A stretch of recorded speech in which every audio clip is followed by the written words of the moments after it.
It is a pleasure to be with you this evening. It's a pleasure and always great to be with good Republicans. You know, the thought about that, all Republicans are good. My grandmother used to say some are just gooder than others. It's an honor to be here with you and share just a few thoughts about what's going on in Frankfort politically. And as I was talking to a couple of folks earlier, I said, you know, I think there's two things I want to do. One is I want to encourage you. I want to encourage you to bring the microphone.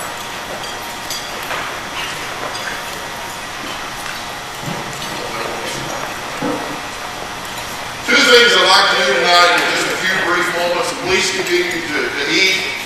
I want to encourage you, first of all, to make Jessamine County all Republican elected officials in November of 2014. I know you can do that. And the second thing I want you to do, and I encourage you to do in Jessamine County, is to lead the way to help us become the majority party in the Kentucky House of Representatives for the first time since 1921. And you can do that by re-electing my friend Kim King and helping elect for the first time our friend Jonah Mitchell. It's critical that we win both of these seats and that we can move toward becoming the majority, and I encourage you to do all you can to help both of those. Kim is doing an outstanding job, and I know many of you are meeting her for the first time here recently as a result of redistricting. But Kim is a super lady who carries the conservative mantle so well, and many of us look to her and respect her and her viewpoints and what she does, and I know you all will come to like her and appreciate her and respect her just as many of us do in Frankfort. I encourage you to continue to get to know Kim and support her and get out and support Jonah Mitchell. This is one of the top priorities for us to become the majority party in the Kentucky House of Representatives. We're going to do everything that we can to help Jonah financially and otherwise, and I would ask you to do the same thing. And we hear people talking about what are the numbers right now. I'll share just a couple of things with you. Right now we have 46 Republicans in the House of Representatives. My friend Congressman Guthrie, as you know, before he moved up to become Congressman and state senator, and he can recall that there were 35 Republicans. When I was first elected floor leader in Frankfort for the Republicans in 2001, we had 35 Republicans. It was hard to be heard. It was hard to have an impact. It was hard to be relevant in committee. But we have fought and clawed, filed lawsuits and won, and come all the way down to 46, which is the most Republicans since 1921. We're knocking on the door to become the majority party for the first time in almost 100 years. But it makes a difference. It makes a difference in legislation. It makes a difference in committees. But we can't do that unless we hold on to our incumbents and re-elect new members to the House in open seats like Jonah Mitchell. The road to a Republican majority in the Kentucky House of Representatives, the road to change the future of Kentucky socially and economically and every other way. Folks, listen, that road starts in Jessamine County, Kentucky, and we need your help to make sure these things happen. We're having an impact in legislation. Some of you I've talked with here this evening know that yesterday we filed a Right to Work Act for Kentucky. We are being bold in presenting that idea and trying to move forward. It's the right thing to do for Kentucky to create jobs and create opportunities. And sometimes we lose sight of the fact that as Republicans, we are the party of opportunity for all people. We need to create jobs, expand our existing businesses, attract new businesses, and that's some of the things that we're trying to do.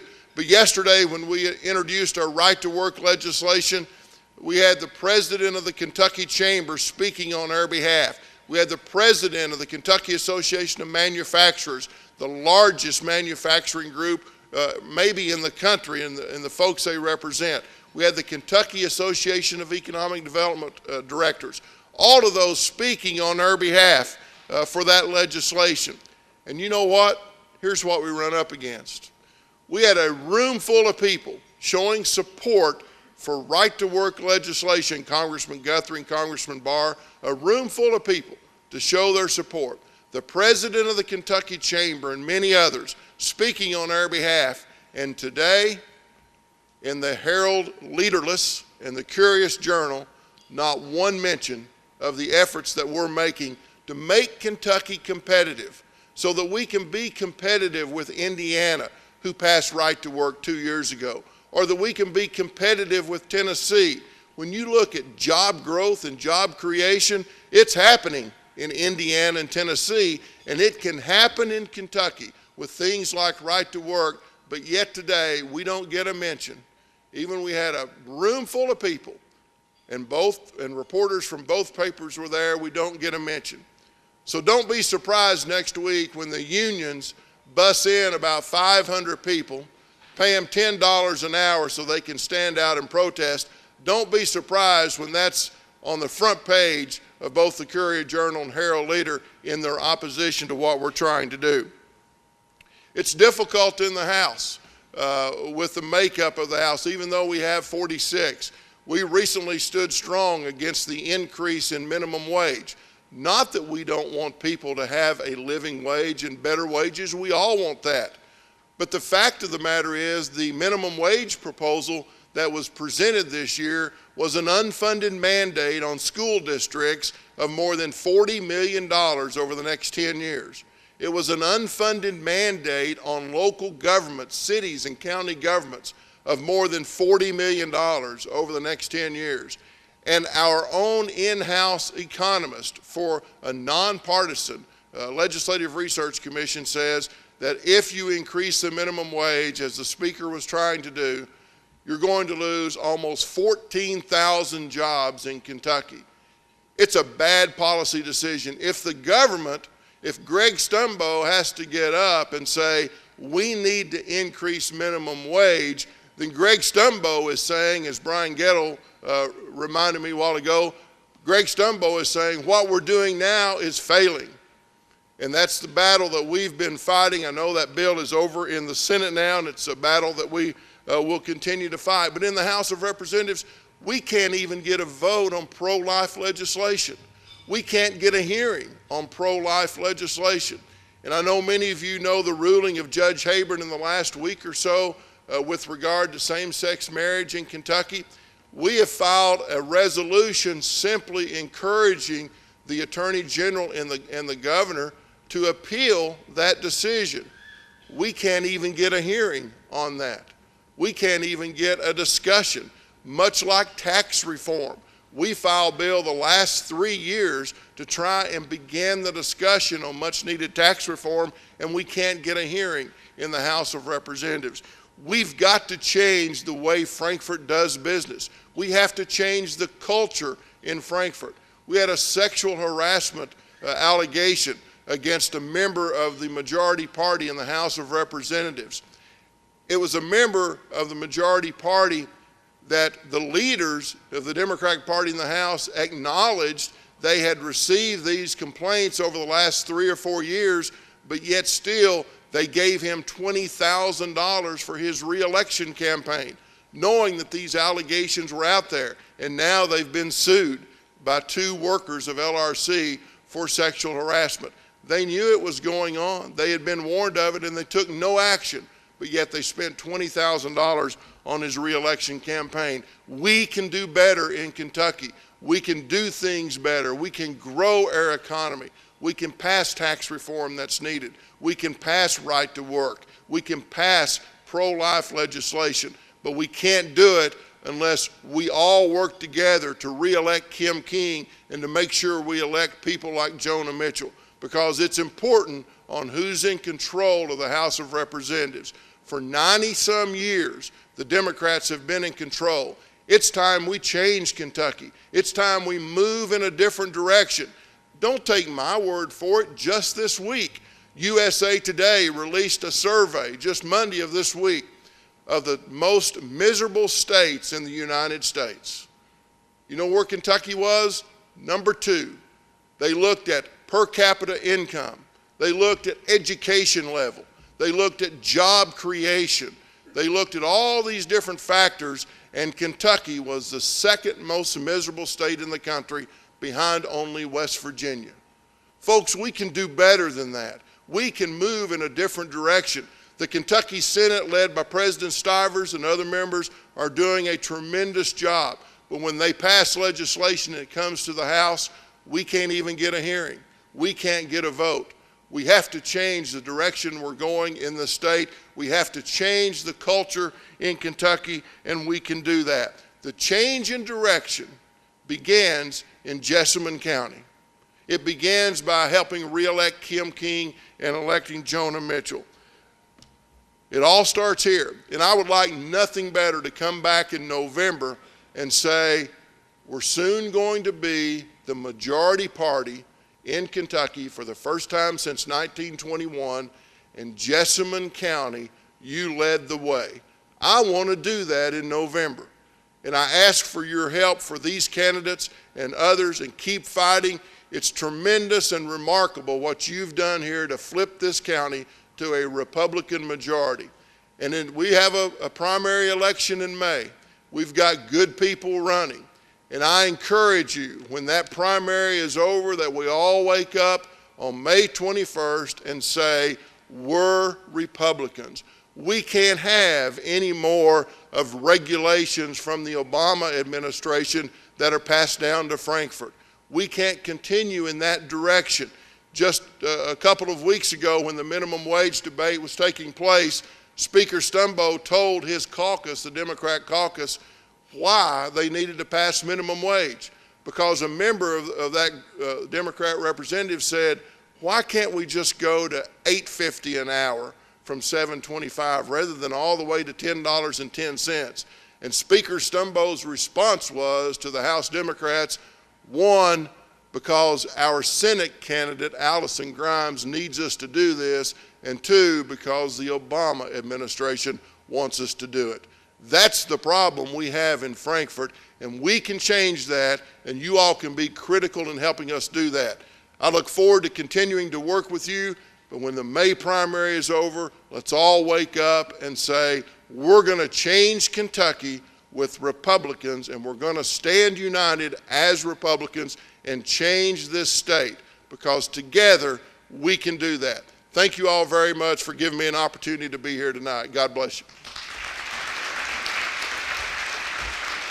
As we continue on in our program, as you can see on the program printed, we have a short video presentation from Senator McConnell, who sends his best regards tonight and wishes that he could be here, but he did send a video presentation tonight.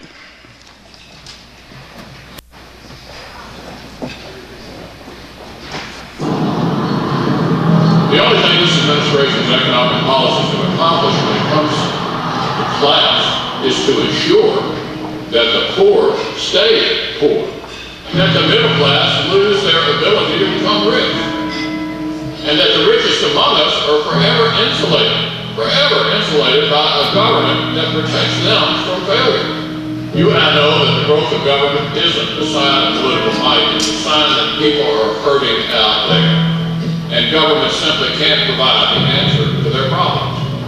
What you're seeing is 20,000 pages of Obamacare rules and regulations. Grounded in the principles that unite us, we'll fight this and every other assault on liberty that the left throws at us until we restore the American dream.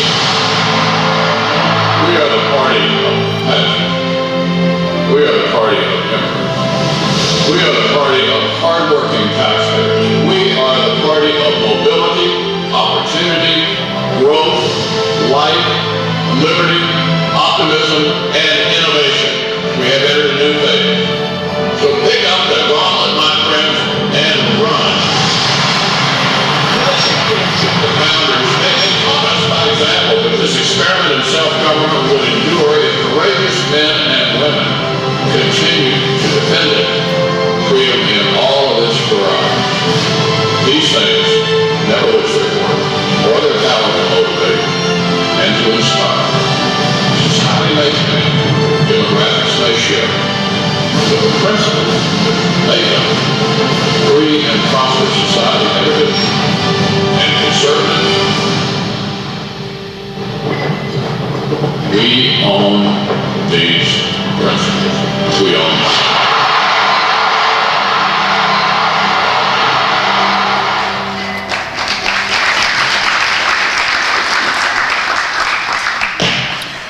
We as a county actually have a very unique situation, as you all know, where we are divided right down the middle for our congressional lines. And so we are privileged tonight to actually have both of our U.S. congressmen here, Congressman Andy Barr and Congressman Brett Guthrie.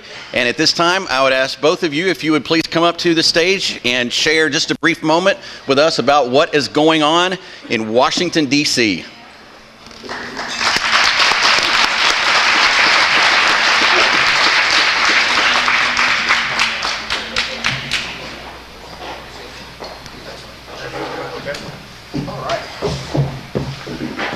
Thank you very much.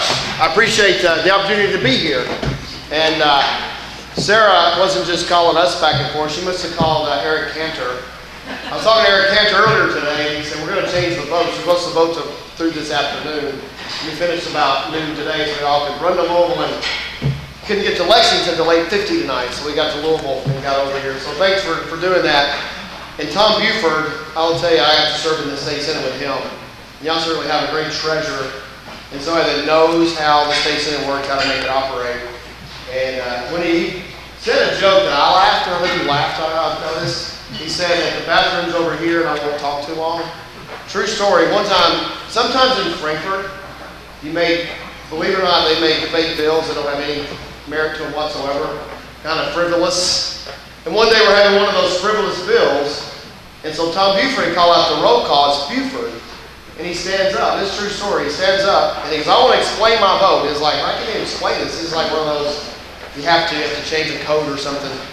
He goes on for about 10 or 12 minutes. And everybody's like, well, Tom, would you please be quiet, ready to get on with business? So he sits down, and so I went over to Tom afterwards and said, Tom, you're pretty passionate about that. I said, why don't you talk so long? When we go alphabetically, you have Buford. The next person in the row is Casebeard. And Casebeard said, Tom, if we start voting, I got to go to the bathroom. So make sure I don't miss my vote. So Tom, the filibuster, we didn't have the filibuster. The problem was Wendy got back before the vote. We remember that, but he didn't tell Tom he was back. So Tom just went. He said, I finally looked over and saw him sitting there, and I said, I'll stop. But anyway, well, it's great to have. Those are fun things we get to do. I'm not so much what's going on in Washington and just like a today thing. I'll just tell you the experience I had in just a few minutes. I'm on a NATO committee, so I'm with our allies in Europe. And I'll tell you, if you look at, we know where the pathway of European-style socialism goes. I was talking to everybody from all the countries from Europe, particularly the ones that are the more bigger countries, some people call old Europe, and they're broke. They spend less than 2% of their budget on the military. They don't have any money. There's no discretionary spending. Everything goes to a business. And I said, guys, how do people create wealth? I'm not talking about Mr. Corman wealth, and what we surely miss him. What about wealth? We just put up and save, and you go to your 401ks, your college funds, and things like that. And he says, nobody builds wealth here. You can't. The tax rates are too high.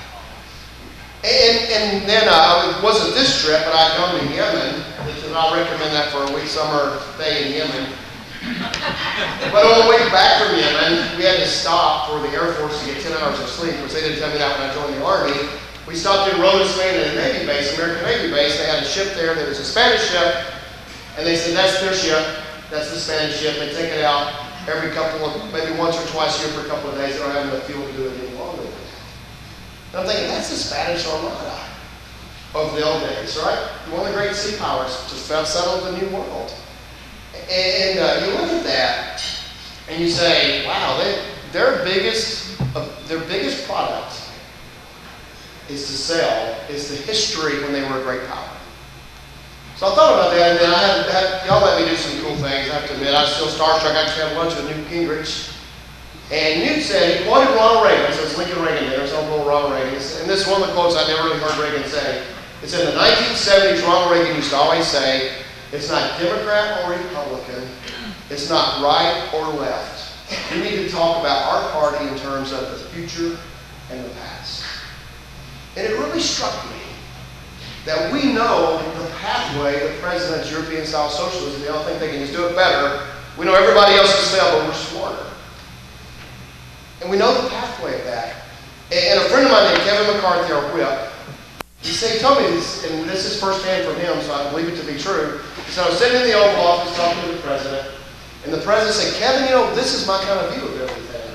President Obama said, the world's a pie, and it's my job to make sure people get as equal share of the pie as possible.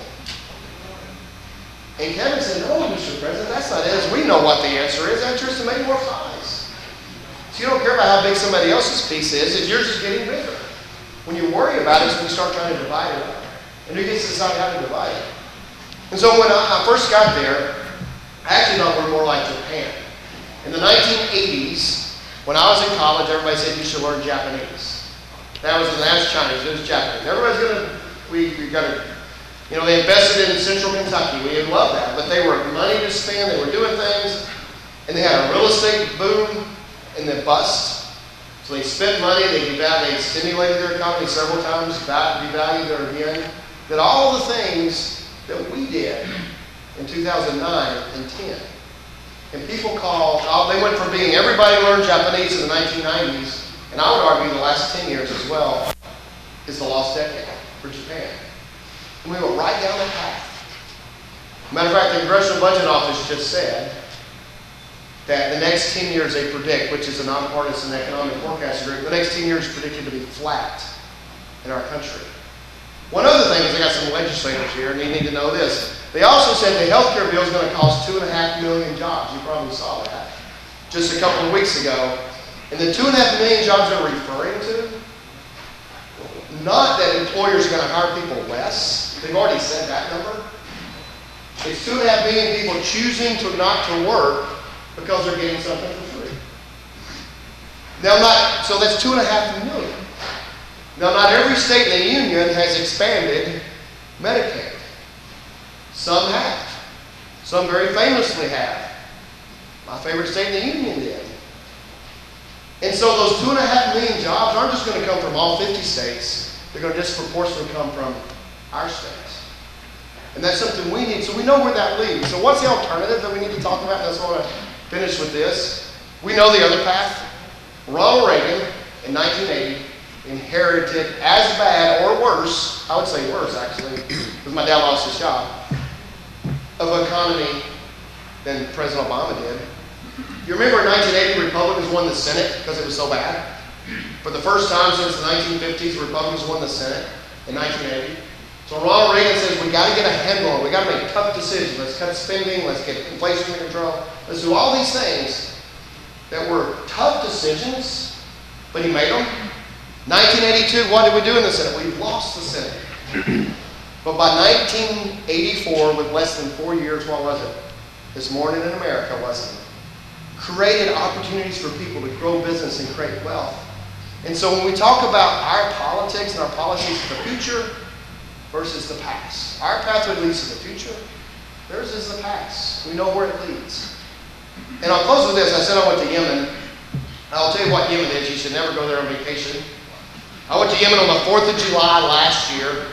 Not this last, the one before. It's about 108 degrees. We got on the airplane. The wind was blowing. You thought you were going to melt. So we fly there. We land. It's all sand and dust. There's rocks. There's nothing neat. It's pretty to see. People walk around with AK-47s and chewing a narcotic. I mean, it is an unbelievably desolate place. And I'm standing there looking at all these people and going, how could people even be here? I mean, I was ready. We had to fly in on an armored plane. And I'm just thinking, boy, I can't wait to get out of here. But there were a lot of people there. And you know who was there? There were men and women in our American uniform with our flag on their left sleeve. And every single one of them volunteered to be there. Think about that. Now, I'm sure Yemen wasn't on their enlistment papers, so probably why he ranked above Yemen. But what they did say when they enlisted and signed up for the mission, they said, give me a uniform, train me to do what I need to do, and then send me anywhere in the world you want me to go. Now, we have young men and women like that, with a service like that. We never really need to fear for our future as long as we give them a government that they deserve. And that's a government that puts forth policies that gives them and their children an opportunity to move forward. And I think that's what we stand for. That's why we're here tonight. That's why we're campaigning so hard for the State House. They increase our numbers in the State Senate. I got the State Senate, it was 20 to 18. We didn't lose a single vote. Now it's like 25 almost? 24, going to 25 or 6. When David Williams first got to the State Senate in 1990, he said it was 31 to 7, I think it was. 31 to 7, so that's how far we've come because we believe in moving people forward. And that's what we need to talk about as we increase our numbers in the House of Representatives and maintain this Senate seat, no matter where you are in the primary, maintain this Senate seat in Republican hands because they don't have any hearings in Benghazi like we do. They don't have the hearings on the IRS like we do where you just expose some more this week. Doesn't get covered like you wanted to get covered. It's kind of like the, matter of fact, they say Courier's Journal. We don't even get it anymore. We quit subscribing when we did. We use it for our dogs. We actually call it the Courier's Urine, right? So if you know how my dogs talk about the Courier Journal. But because we have the right policies, we have the right beliefs, we have the right things and the right stuff to make sure our children and grandchildren have the country that those men and women that go to places like Yemen are fighting for us to have. So thank you, and I look forward to mingling a little more. Thanks.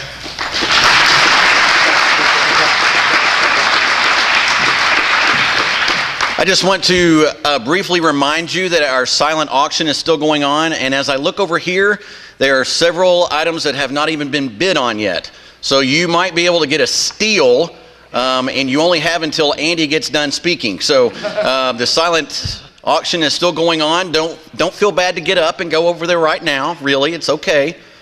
Don't all move at once. It's okay. Yes. Thank you, Bob Rowe. I appreciate that. Yes. Thank you. All right. Without further ado, our Congressman, Andy Barr. Thanks, Matt. And thanks, Brett. Thanks to Matt and thanks to Sarah for their great leadership here in the Jessamine County Republican Party. They do such a great job as evidenced by this great event tonight. But more importantly, think of all the candidates who stood up here tonight running for office in this county. Think of the work that you all have done day in and day out to change this county through registration to a Republican county. It's a real credit to the grassroots work of people who worked their rear ends off to get all of you elected, to get me elected, Bob Barney, Jim Howe, all of you out here. Thank you. It's why Tom Buford does such a great job as our state senator in Frankfort. It's why Kim King does such a great job as our state representative in Frankfort. And it's why Jonah Mitchell is going to be the next state representative from Jessamine County.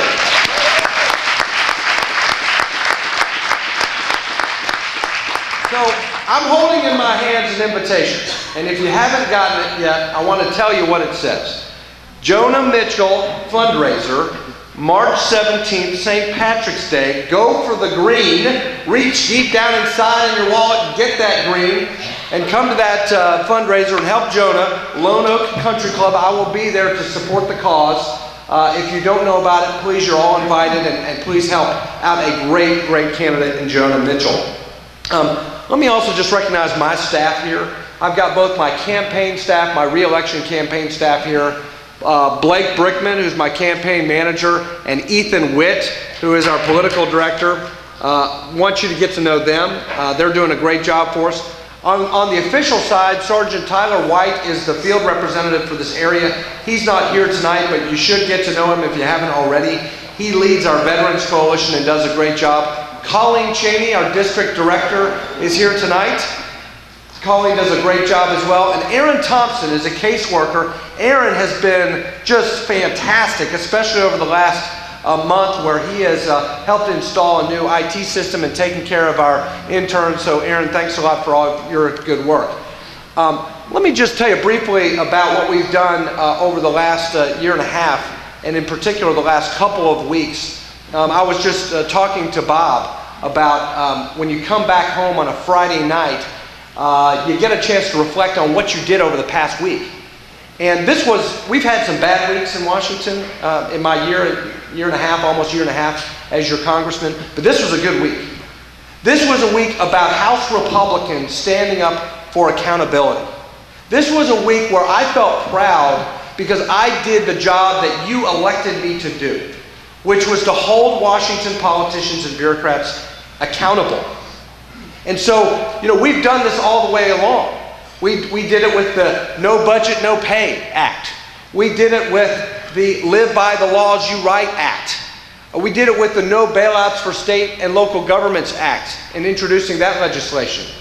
And then in voting against raising the debt limit with no reform, I said this debt limit doesn't work. And so I introduced a couple of weeks ago a bill to replace the failed debt ceiling with a new debt ceiling that's actually tied to the overall size of the economy.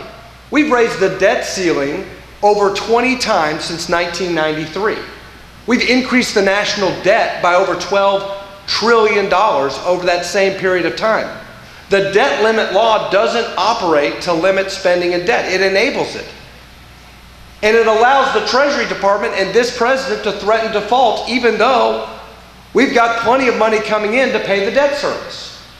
So my bill would say this: let's replace the debt ceiling law that we have now and replace it with a new debt ceiling that's tied to fiscal sustainability targets, debt to GDP ratio targets on a declining basis.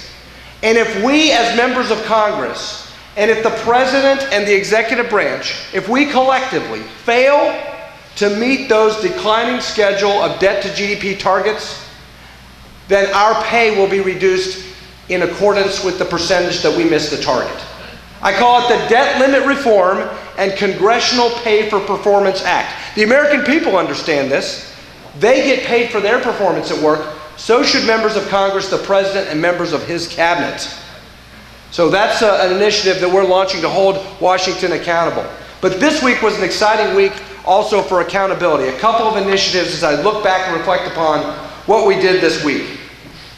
Stop targeting of political beliefs by the IRS Act. This was legislation to block new regulations that have been proposed by the IRS to basically put into law the political discrimination that they've been engaging in, targeting conservative and Tea Party groups and denying them their lawful 501c4 status. They were caught with their hand in the cookie jar.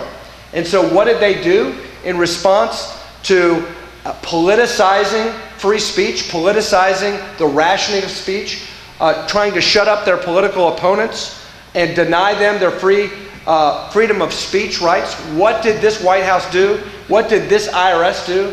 Well, they said, well, we're just going to change the rules and change the way these regulations work so that not only are we going to discriminate against conservative groups and deny them their 501c4 status, we're just going to change the rules about 501c4s and totally limit the political activities of these groups by law, by regulation, by fiat. And so this bill that we voted for this week would block that regulation. I've also signed a letter this week calling for a special prosecutor in the Justice Department. You know, the White House and the White House's Justice Department appointed an Obama donor to investigate the IRS targeting scandal. How do you think that's going? Not a single member of this administration, not a single IRS agent, not even Lois Lerner brought to justice, not even charges filed for breaking the law, even though she took the Fifth Amendment. This Justice Department is completely out of control. And then we got a chance to take a look at regulation across the board. We passed the Achieving Less Excess in Regulation Requiring Transportation Act, or a bill that had combined 4 different regulatory relief bills in it to rein in the bureaucracy, whether it's the EPA or the Consumer Financial Protection Bureau or HHS implementing Obamacare. And Keith Rothfuss, a colleague of mine from Pennsylvania, we introduced an amendment to this regulatory reform bill that passed. It's actually a bipartisan amendment, and the amendment basically said that if any regulation would have a negative impact on jobs or wages, then the regulator, before implementing the final rule, would have to make a notification that this was going to have a serious negative impact on jobs and wages, and publish that and go forward with it anyway, so that we would actually know that they're aware of the negative impact that they're having on jobs and the economy. And then finally, a piece of legislation that came out of my committee, the Financial Services Committee, a piece of legislation designed to rein in the least accountable, least transparent agency in the entire federal government, the Consumer Financial Protection Bureau. If you think the NSA is bad, if you think that the EPA is bad, wait until you hear about this agency, the Bureau of Consumer Financial Protection. This legislation, called the Consumer Financial Freedom and Washington Accountability Act, would restore accountability to an agency that is spending $147 million of your hard-earned tax dollars on a brand new Taj Mahal for its offices in Washington, D.C. The cost per square foot of this office space is more than the most expensive high-rise in the world. The cost per square feet is more expensive than the Bellagio Hotel in Las Vegas. And the reason why they're so unaccountable is because their appropriations don't come from Congress. They set their own budget. The money comes from the Federal Reserve. They've got over 1,000 bureaucrats harassing job creators and businesses and banks and credit unions and finance companies and car dealers all over this country, taking away choices from the American people. The busybodies and the bureaucrats in Washington at the CFPB are telling you, the American consumer, what kind of mortgage you can have, what kind of credit card you can have, what kind of car loan you can get. And they're denying Americans choices, denying access to credit, politicizing the allocation of capital. Why do we still have 3/4 of the American people living paycheck to paycheck? Why is it that the labor force participation rate is the lowest in 35 years? It's because of agencies that are totally out of control, like the CFPB. This legislation would replace the single director, Richard Cordray, with a bipartisan commission. This legislation would require that its appropriations come from Congress, your elected representatives, instead of from the Federal Reserve. And we would say the millions and billions of pieces of data that this agency is collecting on the American people without your consent, your personal financial data. We say simply that if you're going to collect the personal private financial data, the credit card records, the mortgage payments, your credit rating, your credit history, if they're going to actually access that information, then they need to tell you, and they need to get your permission in advance. If you think the NSA is bad on issues of personal privacy, wait until you find out more about the Consumer Financial Protection Bureau. But I like telling you about these bills because the press won't tell you about them. We are doing our job as House Republicans. Yes, these good pieces of legislation that hold the politicians and the bureaucrats accountable, they will die on Harry Reid's desk. But that's why it's so important that we take back the Senate and make sure that we have a full breadth of checks and balances against this White House for the remaining 2 years. Now, make no mistake about it, Nancy Pelosi and Barack Obama want to govern the last 2 years of Barack Obama's presidency the way he governed those first 2 years.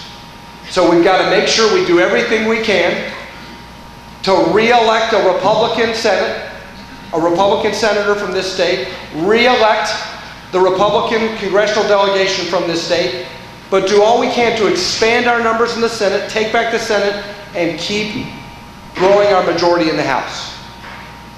This district, the 6th district, is a district that helps make our majority. Nancy Pelosi wants to take this district back. So you made a difference in 2012. You can continue to make a difference in 2014. We appreciate all that you're doing, not for me, not even for you, but for your children and for future generations of Americans to reclaim the American dream. Thank you and God bless. All right, at this time we are going to introduce to you all of our 2014 candidates that will be on the ballot for the primary and the general election. And just a couple rules that we have for this before we begin. Each candidate, depending on the race that they are running for, do have an allotted time. So please do not feel like if you're a candidate, you get to come up here and spend 10 to 20 minutes, because you do not. At some point, we want to go home tonight. So if you are a local candidate, so if you are running for city commission, city council, anything that has to do with Jessamine County, you will have 1 minute to give us your name, the race that you're running for, and basically why we should vote for you. We are keeping time, and I will push you off the stage if you go over 1 minute. Come on, people, that's a joke. Let's laugh a little bit tonight. Come on, that's right. I'm not actually going to do that. I'll just shove you off the side.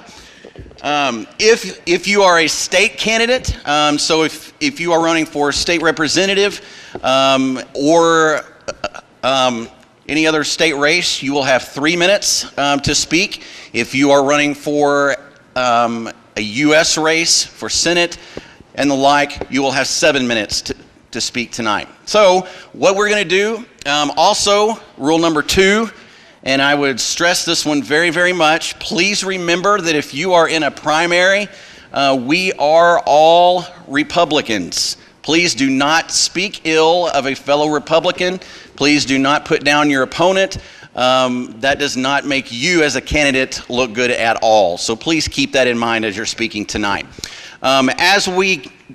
As we go along, if you are running for city commissioner of Nicholasville or Wilmore, and or mayor, would you please come up and form a line to my right, to stage left, please.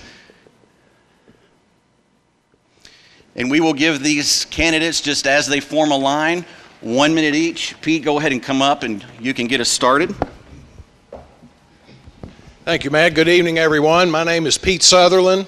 I'm running for mayor of the city of Nicholasville. I currently serve as a city commissioner, which I've been in this position for 3 years. I love the city of Nicholasville. I've lived here all my life, and I want to continue to see us make progress and continued growth and be successful as we've been in the past. I appreciate your support. Thank you. Appreciate it. Thank you. Hi, I'm Greg Burton. I'm running for City Commissioner. I'm a lifelong resident of Nicholasville. I bring many years of fiscal knowledge and fiscal responsibility to the City Commission. That's what I hope to bring. I want to make Nicholasville a better city than it already is. I'm very proud to call myself a citizen of Nicholasville, and I appreciate your support in May. Thanks.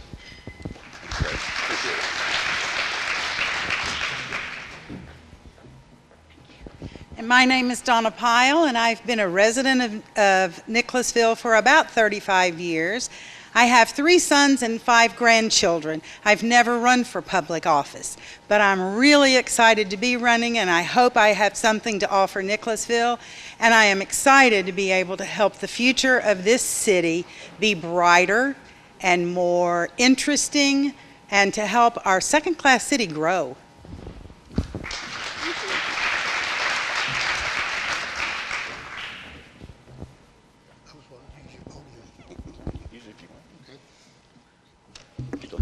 Okay, I'm John Martin, and I'm running for mayor.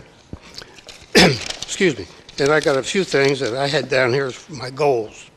One of them is to try to get new jobs here in Nicholasville. We were fortunate enough to help Ricky Corman, I think Johnny Collier's here, move his railroad station over here and brought about 100 jobs here. Another thing is I will be a full-time mayor. I'll be here every day. We're going to work to try to keep taxes low. I want to work together with the other agencies to see if we can't do away with some redundancies. I want to merge services where we can. And back to how long I've lived here, I've been here since 1971. And thank you very much. I appreciate your vote May 20th. Thank you. I didn't know.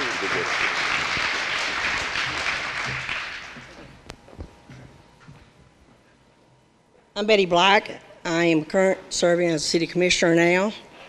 As you know, I'm a proven leader. I'm a voice for all the people, no matter what party you're on. I'm over public safety, and I'm asking you tonight for your re-election support from City Commissioner. Appreciate it. Thank you.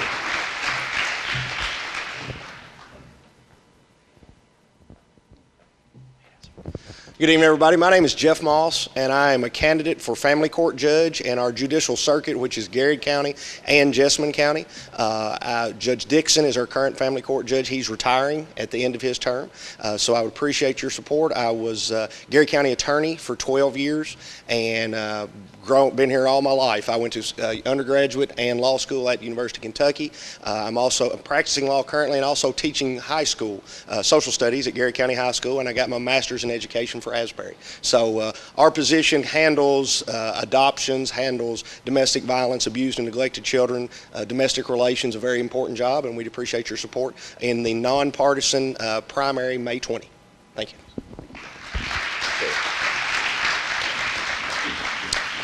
At this time, if you are running for county constable, county magistrate, or county sheriff, would you please come up and form a line to the stage left, please? County constable, county magistrate, or county sheriff, or county attorney.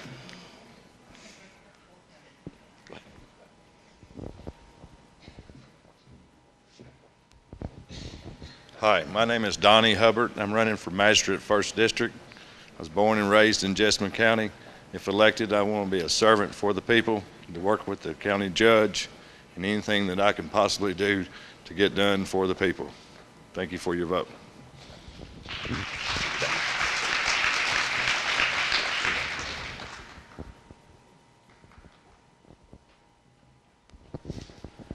Hi, my name is Justin Ray. I'm running for Magistrate of the 1st District. I'm looking to seek for accountability back in the local government.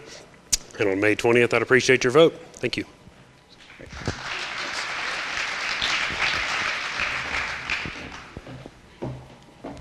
Hi, I'm Chris Stibbs. I'm running for County Magistrate in the 3rd District. I'm not running with any political agenda per se. I'm running more on principle that action and not complacency gets things done. The principle that if you set high goals, even if you don't reach those goals, positive things can happen. My children have high goals, and I want them to see their mother set those goals as well. So with that in mind, I won't let complacency win the day for me. I offer my unique talents and services to my community and my neighbors, and I ask for your vote in May.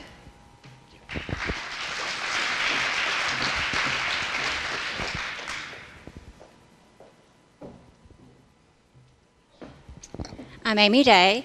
I'm a lifelong resident of Jessamine County. My husband's Jimmy Day. I have 2 daughters that are 17-year-old twins at East Jessamine High. I'm currently on the Jessamine County School Board. It's my 2nd term, and I'm interested in trying to broaden my knowledge of what's going on in our school systems and the current state of federal and state mandates and the decrease of funding, which is affecting our students, our families, and the financial struggles that face our schools and our families here. So I would definitely appreciate your support. Thank you.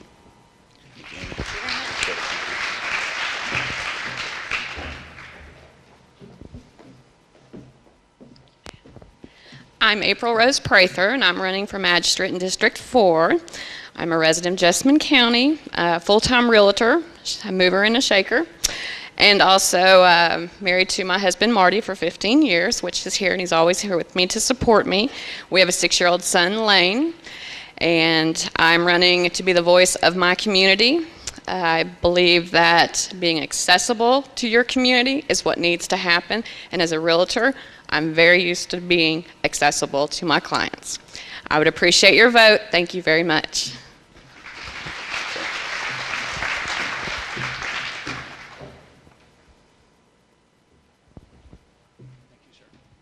Good evening. My name is Steve O'Daniel. I'm running for the Jessamine County Sheriff's Office. I've got 31 years of professional law enforcement experience from the state of Kentucky. Thank you. Both as a retired sergeant with the Kentucky State Police. I spent 8 years in the Public Corruption Unit at the Attorney General's office. I spent another 2.5 years at the Justice and Public Safety. I will bring professionalism, fairness, I'll be tough on crime, and I will be everybody's sheriff, not just a few. Thank you for your vote and your support.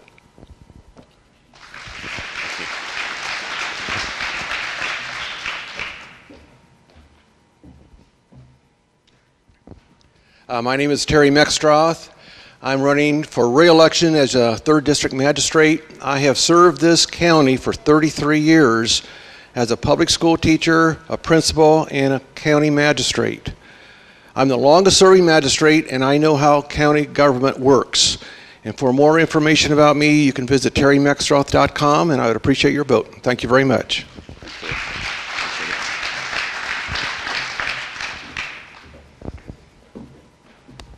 I'm Tim Vaughn. I'm running for re-election as 2nd District Magistrate. A little background on me. I graduated from Asbury University. I've been a mortgage loan officer for many years. I've been very involved in our community through a number of different committees. I voted against raising taxes, and I've also voted to preserve and believe in preserving the rural landscape that our US 68 corridor currently has. I just want to say one thing. We've talked about the need for Republicans to have a majority in the US Senate and in the State House. Now that we're a Republican majority here in Jessamine County, isn't it time that we finally, with other candidates that we've seen here that have already spoken running for magistrate, isn't it time now that we take a majority on the county fiscal court? So, thank you.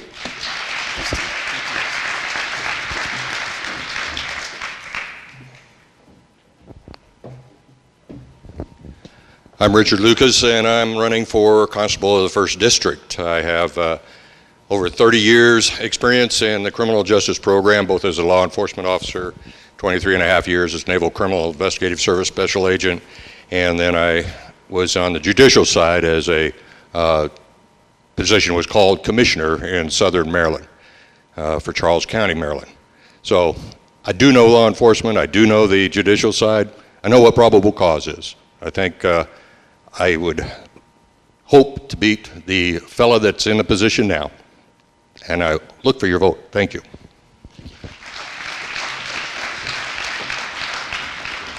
If you are currently running for county coroner, county clerk, or county judge executive, would you please make your way to the stage, please? County coroner, county clerk, and county judge executive.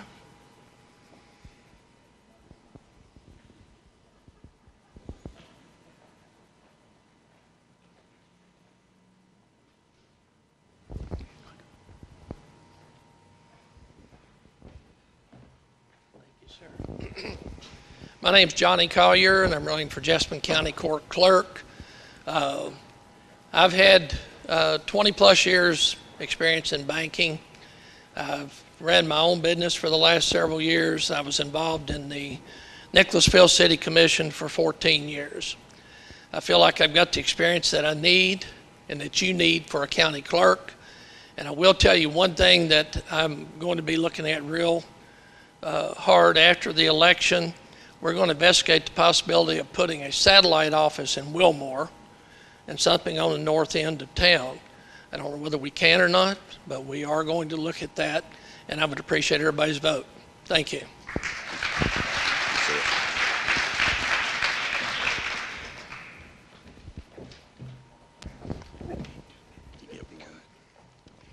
It all started when I was riding to school with my mom in traffic, and I realized that why was there 7 schools built on the same road? About the time of my youth, we built the first bypass, and shortly after that, they kept adding stoplights. Most recently, it was the one at the bottom of the hill in front of Canes, which is against about all traffic guidelines there is. The Southbrook neighborhood has 750 homes in it and only one entrance and exit. My wife and I jokingly refer to it as the zombie neighborhood, because if a zombie apocalypse ever happened, everybody in the back is going to die. The city of Nicholasville entered into a contract to purchase a piece of land for $177,000 more than it sold it public 2 days previous. And we're now building an eastern bypass, which is a bypass to bypass the bypass. What I'm trying to illustrate is problems in the county that we can see, problems that were not decided on with logic. The county clerk controls information, and information is power. The platform of my campaign is open government and decisions based on logic and not who you know. Help me take back Jessamine County. Currently, I need locations for 4x8 political signs.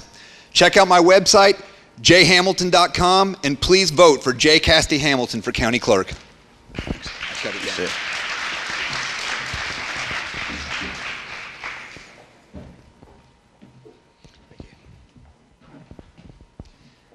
I'm Michael Hughes, and I was elected your coroner in 2010. Since then, it's been an honor and a privilege to serve the residents of Jessamine County in this capacity. Unbeknownst to me, I began preparing for this career many years ago as a Marine and Navy medic, and since then, I've accumulated in excess of 40 years of medical training and experience with 5 separate medical specialties. I'm blessed to have a staff of great deputies, assistants, and a chaplain that I'm proud to call members of my team. While our job as coroner is to investigate and to determine the manner and cause of each death, what's most important to us is the fact that we're drawn to those families who are suffering the extreme grief and sorrow and loss of losing their loved ones. These are the people that I feel closest to reach out to in the performance of my job, even if it's just to visit them, to answer their questions, to have a moment of silence, or even a short prayer with them. These are the reasons I'm running for re-election, and for me, the coroner's office is not a job anymore, it's a passion, and I hope and pray that you would re-elect me. Thank you.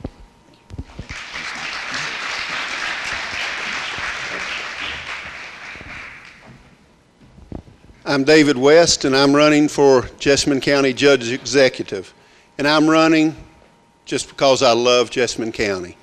I've been a part of church organizations, I've served the school system, I've served the youth in recreation, I've served on several governmental and planning agencies. And I want Jessamine County to be the envy of Central Kentucky, and I want your help to make that happen. Thank you.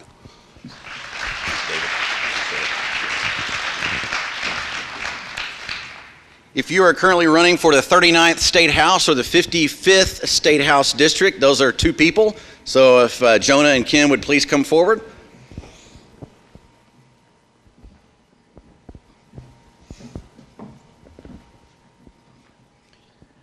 And I'll remind the audience that these guys get 3 minutes. That's right, that's right. They are actually working together to take over the Kentucky House. Kim is an incumbent. And I'll just let her speak for herself. How's that? Well, thank you. I do want to make it very clear. Come on up, Jonah. We are not opponents. That's one thing I know the redistricting is a little bit confusing since it's new to Jessamine County, but we are running for 2 different seats. And side by side. That's right, side by side. So you stay up here with me. Literally. Yes, yes. So stay up here with me for sure.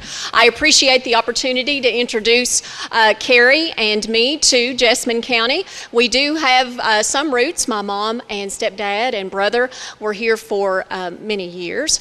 But my husband, Carrie, wave, there's Carrie. We've been married this June, it'll be 34 years, and we have 2 children. Our daughter, Tia, is 32 and married with 3 daughters. Our son, Clayton, is 30 and is married and has 2 daughters. So those 5 granddaughters and our children and their spouses are the reason that we have literally put our lives on hold to try to make a difference. It was the presidential primary of 2007 that literally scared us both to death. We found ourselves just yelling at the television and upset and aggravated all the time, and we decided we either had to turn the TV off and stop paying attention or get out of our comfort zone, get out of our living room and try to make a difference. So that's what we did in 2010. We raise registered and commercial Black Angus cattle, and my background is in fitness and wellness management.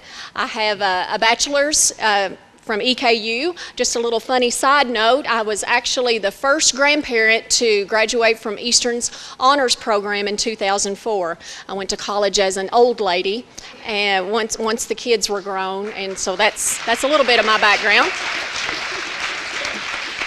I currently serve on the Agriculture and Small Business Committee, Economic Development and Tourism Development and Energy committees. So for my background and for Central Kentucky, I think that's a really good fit. I'm also the vice chair of the Central Kentucky Caucus. That means the 17 county area right in Central Kentucky. It's bipartisan. Democrats and Republicans, senators and House members serve on that, and we try to look at difficulties and challenges from a regional aspect, and so I'm the vice chair of that. My two signature bills that, believe it or not, when you hear them, you'll probably know why, but I can't get any traction in our democratically controlled House. One of the first challenges I saw when I came to the House in 2010 was that not every vote that we take is recorded up on the big roster boards on either side of the Speaker's desk. So one of my signature bills is that every fiscal vote that we take, anything to raise taxes or spend money, should be recorded up on the big board. Right now, we do make some decisions just by voice vote. I could vote for a big tax raise and then come here to Jessamine County and say, well, I didn't vote for that. There's no accountability, no transparency for that. So I will continue to file that bill until we can take over the House with the majority and get that heard in committee. The second is, I took an oath to uphold the U.S. and Kentucky Constitution twice. It really only mandates that I do two things. One is create a working budget every even year, like we're in right now, and the second is to redistrict Kentucky's population after every census. Well, we're pretty lousy at both. I've only been serving 3 years, and we've had 3 special sessions. So my second bill, this year it's numbered 45, says that elected officials shouldn't be paid in special session when it's to do a job that we were hired to do. So I'm having a little difficulty getting that one heard in committee. Can you imagine that as well? But so far I've donated all of my gross special session pay, and I'll tell you to whom in just a moment. But even after paying taxes, I go back to the gross amount. The first year, I donated all of my special session pay to the Kentucky Right to Life. The second year to the American Red Cross. That was when a swipe of tornadoes came through in March and really did a lot of damage. And then last year to the backpack programs of the public schools that I served at that time. So that's just a little snapshot into what makes Kim tick. And I really need Jonah there with me following November of this year. I would appreciate your prayers and vote and support this year. Thank you. Thank you, Kim. Appreciate it very much. Thank you. Senator Buford, was my pay just cut? I'm not sure. If I got elected, I think that we're going to take a right. And so whatever, Kim, what do we have to do again, Kim? We have to reduce our pay if we what? Well, I think we shouldn't be paid in special session, sir, when we don't do our job in regular time. We shouldn't get overtime. Everybody agree to that? I think some accountability is in order. My name. $63,000 a day. What? That costs $63,000 a day. And we'll save that. Okay, my time is running out. That's all right. My name is Jonah Mitchell. I'm running for the 39th District for the state rep. If you don't know me, I sell real estate, and if you don't just buy a house from me, then you'll know me better. And then that way we'll get to it. But I'm looking for your help. I am humbled by what was said here tonight on my behalf.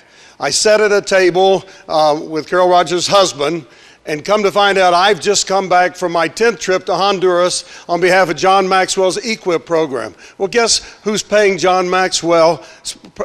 The person I'm sitting with at the table has brought him to Lexington 3 times. We have to work together. And I thank you, and I am humbled for everything that you have said and the way that you have helped me so far. I need your help. Every one of you have been so kind to me, and I appreciate it very much. My values of country and family and faith are all valued and submerged in service. I believe in service. And just exactly what you said, I found myself real upset about the way the country's going and the value systems that we live by. And John Maxwell has a wonderful saying: you have no right to advise unless you invest. That hurt me. I'm here to serve. And I'm going to give my time and talent, with your help, if we can get elected, to go to the 39th District, take over the House, and we'll do it together. And I appreciate your vote. If you would please be so kind to vote for both of us when the time comes. Thank you very much. Thanks, John. Appreciate it. They are both running unopposed in the primary, so you will not be seeing their signs out during the primary. They will move on to the general election, where they will be elected, I'm sure. All right, at this time, we have one candidate that is here that is running for U.S. Senate. We have heard from the incumbent, Senator McConnell, and right now it's my pleasure to introduce to you Mr. Matt Bevin.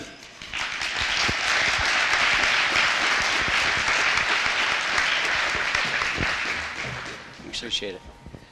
I unfortunately am not running unopposed in the primary, nor is Senator McConnell. I have been told I have 7 minutes. I'm reminded actually of a school teacher who gave an assignment to her class and asked each of the children to draw a picture of anything they like. And as they were drawing, she circulated around amongst their desks and looked over their shoulder. And she came up behind little Sally, and as she looked at little Sally's picture, she saw that she was drawing something she didn't understand, and she said, "Sally, what is that you're drawing a picture of?" And Sally said, "Well, I'm drawing a picture of God."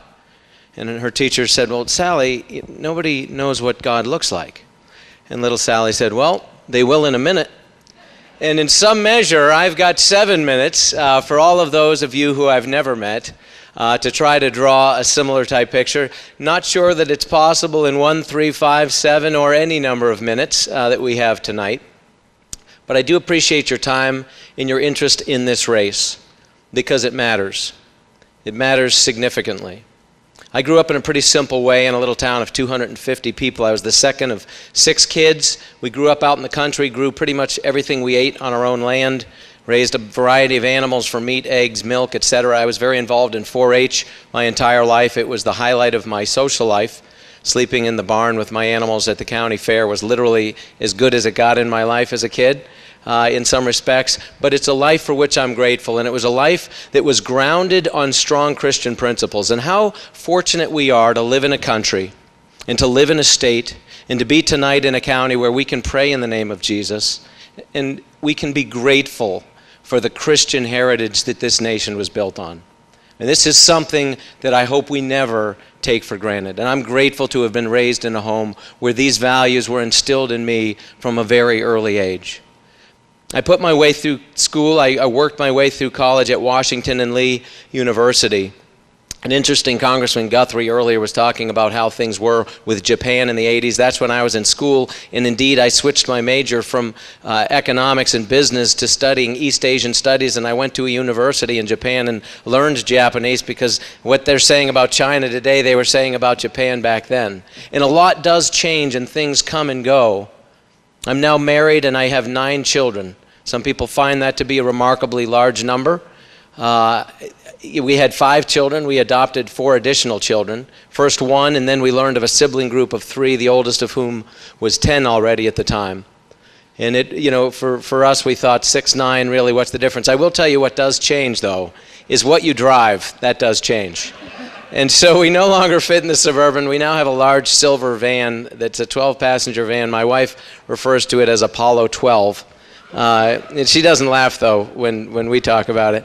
I told her I don't think we were ever cool, but if we were, it's been at least a quarter of a century, so I don't know who we're kidding at this point. But it's these children. We've heard a lot about the discussion about, both from our congressman and from others, the state of things as it exists now. This is part of what has drawn me to this race. If I were to ask you to raise your hand, how many in this room, and don't need to raise your hands, but how many of you in this room believe that we are today in a better place than we were a generation ago on any number of fronts? Do you believe we're in a better place financially, educationally, spiritually, morally? Pick a path. Is there any path that you think we're on that we are in a better place than we were a generation ago? And is there a single path that we are on that you believe is taking us to a better place if we stay on it doing the same things than indeed we are today? Do you think these paths are taking us to a better place? I would submit to you that I don't think they are. And so what are we going to do about it? Winston Churchill once noted that history turns on moments like this. History calls upon people like us to step up in times like this. He said, you look back through the lens of history and you realize how critical moments like this in time were. Not so obvious at the time. But he said, shame on the man who finds himself at such a juncture in time, who is either unprepared or unwilling to take up the task. And so my challenge to each of you, and my hat's off to those of you that are candidates, and I truly am grateful to each of you for having stepped up, and to your families, because for any of you who are running or have run before, you understand it's a family affair. And I appreciate your willingness to step up. But if we continue down these paths and expect things to change by doing the same thing over and over again, we're kidding ourselves. We are kidding ourselves. We have got to invest a sense of passion and purpose and conviction into this race and every race if we are going to save this nation, if we are going to turn back from these various paths that we're on. There is a lot of discussion about what we can do as a party to stay united, to come out of this primary strong, to be united. Because heaven help us, with all due respect to Allison Grimes, heaven help Kentucky if we were to be represented by somebody who is so remarkably devoid of the ability to do the job, the experience, the knowledge of the issues, or even the ideology to represent who we are as Kentuckians. Heaven help us. And we do, we do owe it to ourselves to be united and strong. And there has been exhortation from this stage about the ways in which we should remember Reagan's call to keeping us from attacking one another. And I will tell you, somebody handed this to me as I was coming up here. Every single one of you will receive something like this in the mail. This is exactly what Reagan was talking about. This is exactly the kind of nonsense that is going to destroy our party. This is exactly the kind of garbage that has to end. It's a shame, because especially since everything in there is a lie, so be it. But it is a shame that this is what this race has become. It's turned into something that makes light of the significance of what is at stake. We owe better to ourselves. We owe better to our party. We owe better to our state, and we owe better to our nation. The money that those of you give to my opponent is literally paid. There's a young woman in the back who follows me everywhere I go, films every word I say, trying to turn it into negative campaigns. She's in the back right now. That's what this has turned into. We owe ourselves better than this. We are better than this. We are Republicans. And as Congressman Guthrie noted, the values that we represent, the things that we hold dear, not only do they embody what we are as Kentuckians, who we were as a nation, who we have been that has made us great to this point, but the very values we need to continue to hold to take us into the future. We owe it to ourselves not to sully who we are, not to divide ourselves. We owe it to each of you to talk about issues, to treat this with the dignity, the respect, and the significance that it deserves. I'm a person who is a believer in a constitutionally limited government. I am strongly and unapologetically pro-life. I'm a believer that shall not be infringed means exactly that. I'm a former military officer. I was an active duty Army officer for a number of years. Tremendous respect for our men and women who serve this nation as volunteers. I'm somebody who is a business owner. I employ many people. I've taken over companies that others have thrown the towel in on.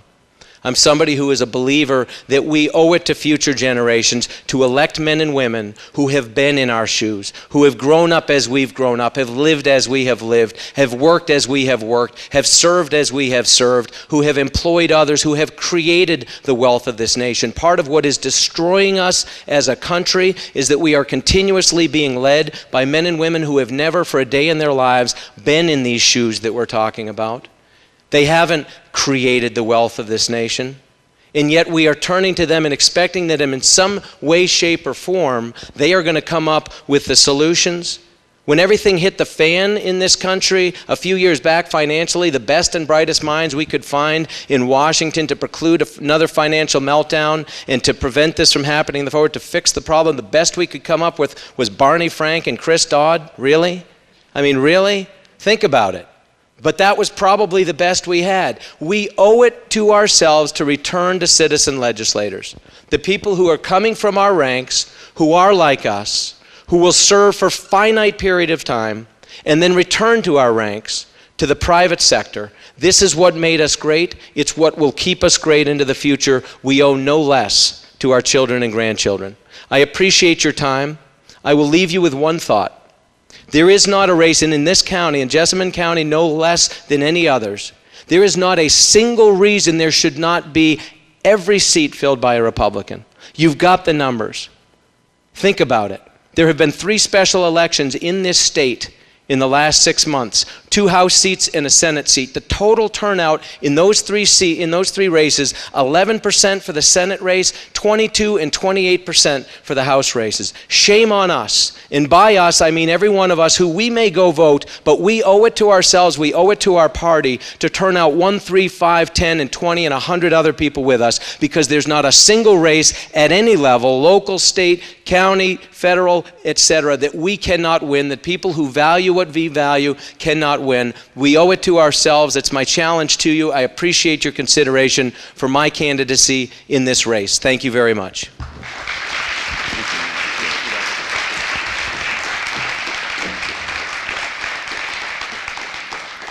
Thank you, Matt. At this time, I think we have heard from all of our current elected officials, because most of them have primaries. If you are an elected official and you have not been up here, Brian Gettle, just come up and say a few words. Is there anyone else that I'm missing that's here? I think Brian is it. So, Brian? Following up on what Matt said, the progressives have been running this country, Washington, D.C., since 2007, and I have to really look around and say, this is progress? Since 2007, this is progress? And Kim, thank you for taking the red pill and not the blue pill. A lot of people take the blue pill. I wanted to come up here just simply to let you know that simply because I'm unopposed in my race for county attorney doesn't mean that I take you for granted. I don't take your votes for granted. I don't take the position that you have entrusted me with for granted either. I spend every day working as hard as I can to do the best job that I can for Jessamine County. Thanks. Thank you, Brian. Right now, we would like to recognize you. If you are a current member of the Republican Party of Jessamine County Executive Committee, would you please stand so that we can recognize you?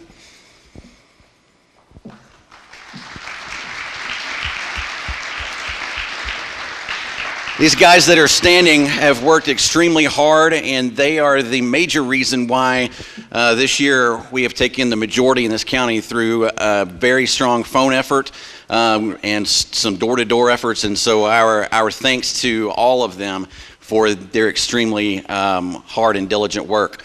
Also, if you are a member or actually an officer of the Jessamine County Republican Women's Club, would you please stand also?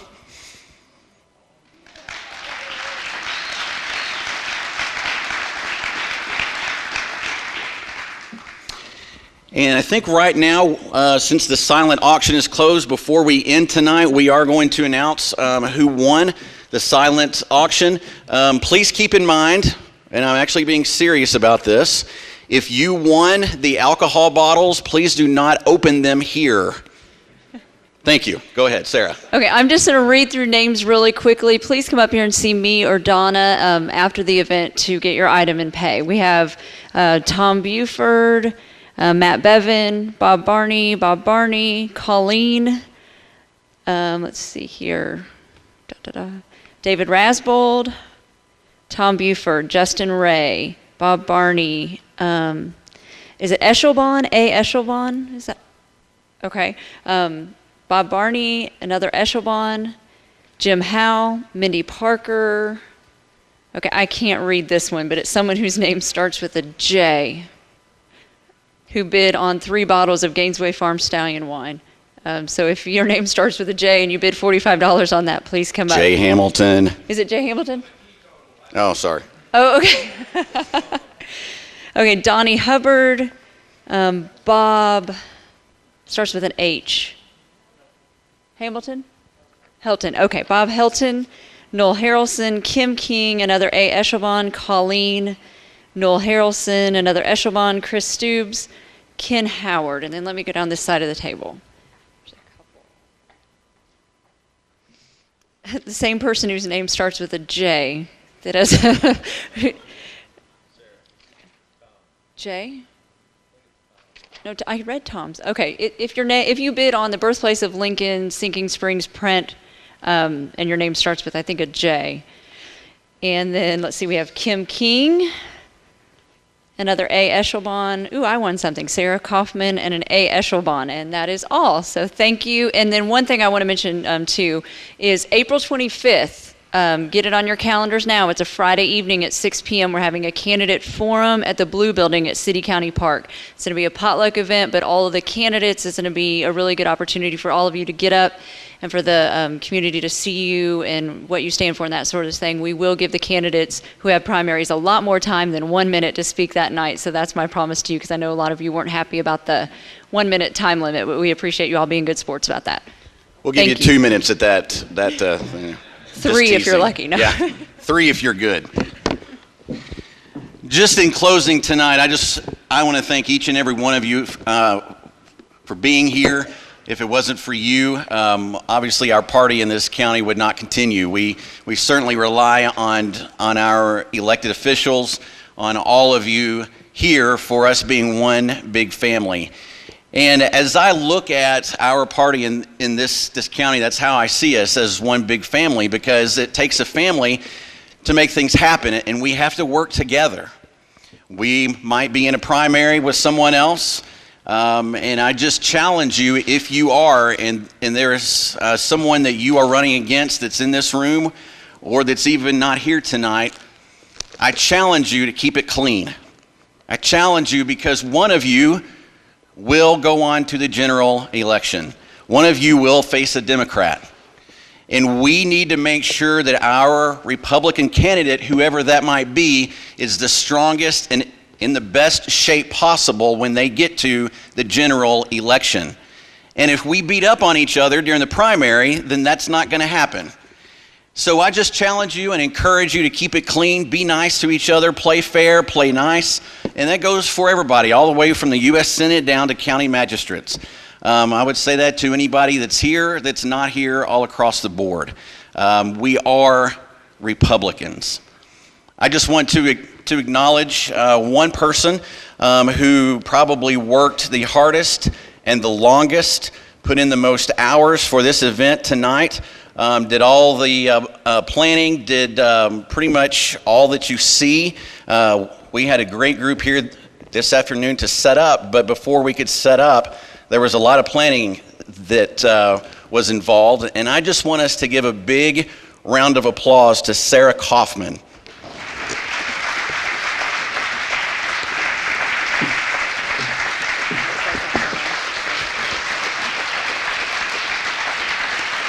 Thank you all so much. I just love everybody that I have the opportunity to serve with in the Republican Party here in Jessamine County, and I just want to say thank you to all of you. It was a crazy week at work. It kind of fell during audit week, so I had so many people that I could rely on, and that was a huge help, because I actually didn't even get here today till 1 o'clock, and so many of you all were here in the morning, from 10 a.m. setting up, and I really appreciate all of you. And I wanted to say thank you to the R.J. Corman staff, who are just amazing. Every single time we've worked with them, they're just great, helpful, go above and beyond. And thank you all very much for allowing us to have our event here. It's very appreciated. And thank you to all of you who've worked so hard. I echo Matt's sentiments. We kind of had a talk about that at one of our executive committee meetings when all the candidates were there. It's so important that once we get past the primary that we stay united. We've worked so hard to flip this county to be a Republican county, and I would hate to lose traction because of nasty, ugly primaries. I know you've got to run your race, but at the end of the day, we want to elect Republicans in this county in November, and that's all of our goal. So I hope we all keep that in mind as we go forward. Thank you all so much for coming tonight, and God bless you all.